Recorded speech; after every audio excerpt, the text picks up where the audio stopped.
અત્યારે શું છે કે ગુજરાતમાં પોલીસની આડમાં ભાજપની સરકાર ચાલે છે. જો પોલીસ ન હોય તો ભાજપ વાળાને લુગડા ફાડી નાખે ત્યાં સુધી પબ્લિક મારે એમ છે.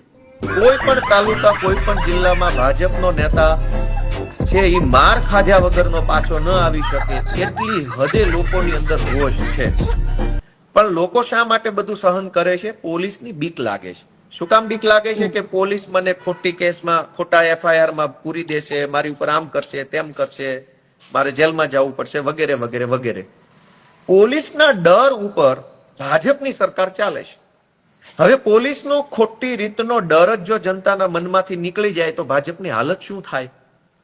હવે ડર નીકળવા માટેના રસ્તાઓ કોણ કોણ છે? આ જિગ્નેશ મેવાણી, ગોપાલ ઇટાલિયા, ચૈતર વસાવા, બધા યુવાનો.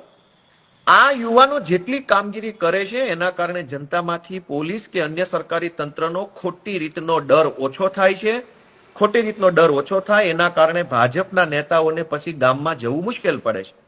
એટલે જનતાના મનમાંથી પોલીસનો અને સરકારી તંત્રનો ખોટી રીતનો ડર ઉડી ન જાય, ડર હટી ન જાય, એટલા માટે થઈને આ હર્ષ સંઘવી ને ભાજપની આખી ટોળકી સક્રિય થઈ છે.